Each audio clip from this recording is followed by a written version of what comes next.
In the aftermath of Endgame, things look pretty grim for the Avengers, or rather what's left of them. But they're not the only awesome squad of superheroes to save the day in the comic books. It's clear that new alliances will need to be formed as villains keep getting increasingly bigger and badder, which seems like the perfect time to throw an anti-hero into the mix. Yes, I'm talking about Namor, and after years of seeing aquatic Easter eggs, I'm ready for him to finally make his MCU debut.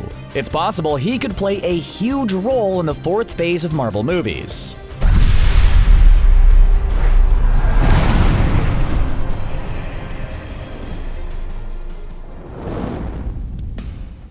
Namor's the kind of character who could give it his all to save the day, or flood an entire nation without giving it a second thought. He's definitely the kind of guy who keeps fans guessing, and that's what so many people like about him. We all love seeing heroes team up, but there's always one person who just doesn't play well with others. And now that Tony Stark isn't around, I think Namor could easily take on that role. Maybe he wouldn't join up with the Avengers, but Namor of all people knows there are other fish in the sea. Namor is the ruler of Atlantis, and his priority is protecting the world's oceans and his kingdom in particular. He's kind of like a Captain Planet type, but a whole lot less forgiving when people cross him. His personality can be prickly, but there have been many times when he at least tried to cooperate with others to save the day. And right now, one of the few people thinking large scale when it comes to protecting planet Earth is Doctor Strange. I wasn't exaggerating when I said that it takes something major for Namor to decide working with others is in his best interest. In the comic books, a race of shape-shifting demons called the Undying Ones had their sights set on conquering Earth.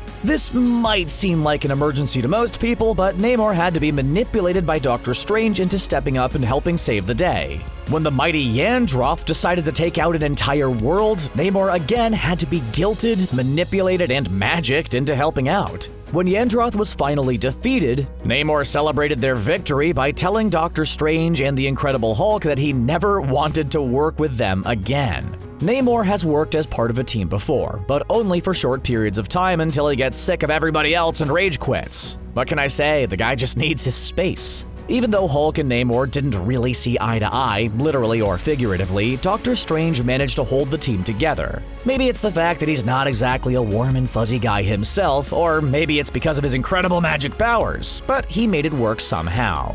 Well, until he started trying to take over the world, that is.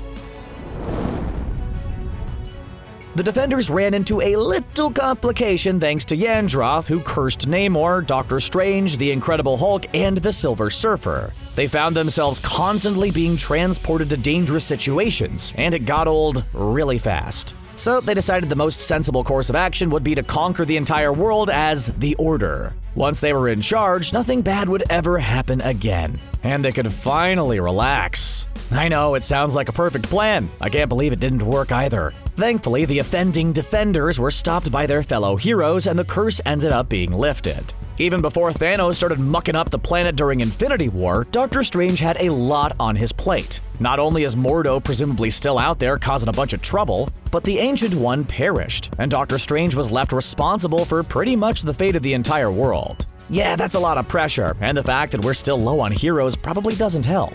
It wouldn't be surprising if he starts looking for some new talent during Doctor Strange in the Multiverse of Madness. After all, he and Wong can't handle everything themselves. The Scarlet Witch will be a part of the sequel, but she could end up being as much of a hindrance as she is a help.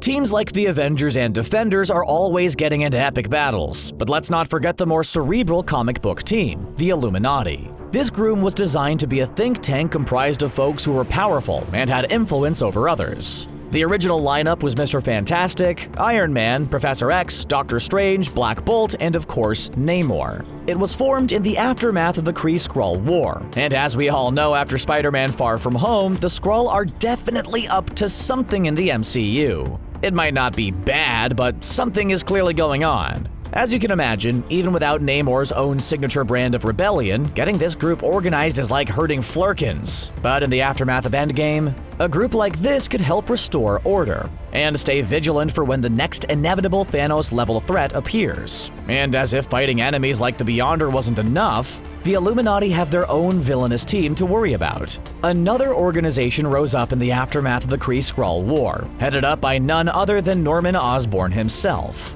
He formed the Cabal in order to oppose the Illuminati, and his initial roster was pretty impressive. There was Emma Frost, Doctor Doom, Loki, and the Hood. I feel like I'm forgetting someone. Oh yeah, Namor was part of this team too.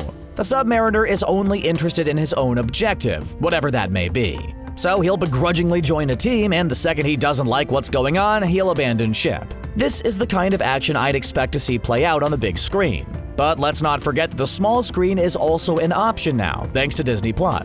And there's a particular storyline from the comic books that might fit in perfectly with the existing lineup. We all know that in the MCU, Bucky Barnes was framed for a series of attacks by Helmut Zemo, and that became a whole thing in Captain America: Civil War. He ended up receiving amnesty in Wakanda, where he stayed until his brainwashing was removed. But at one point in the comic books, Bucky ended up taking refuge in Atlantis after Baron Zemo made an attempt on his life. Afterwards, he remained in Atlantis for a time, secretly impersonating one of Namor's bodyguards. Now that Sam Wilson has a new role in The Falcon and the Winter Soldier, it'll be interesting to see what happens to Bucky. He's no longer the Winter Soldier. There's a new Captain America in town, and oh yeah, Zemo still isn't his biggest fan. There's a lot stacked up against this hero, and if he ended up in Atlantis, things would definitely get even more interesting. Now, I'm not expecting for the show to completely head underwater, but it could be a chance to introduce Namor into the MCU and then expand upon his character at a later date. Plus, it could help establish Namor as the anti-hero we all know and love in the comics. Saving Bucky is heroic, but what about afterwards? In the MCU, would Namor simply return him to the surface or try to leverage the situation to his own advantage? At the very least, meeting Bucky and presumably Sam as well would begin a relationship between Namor and the heroes who mostly operate on dry land. There are tons of theories out there about how Namor could be introduced to the MCU, but the most obvious one might push things back until at least Phase 5. During the movie Avengers Endgame, Okoye mentioned an underwater earthquake off the coast of Wakanda. She didn't seem to think it was a big deal, but comic book fans sure did. Could this have been a sign that Namor's getting ready to make his MCU debut? After all, in the comics, he isn't exactly known for his ability to coexist peacefully with the people of Wakanda.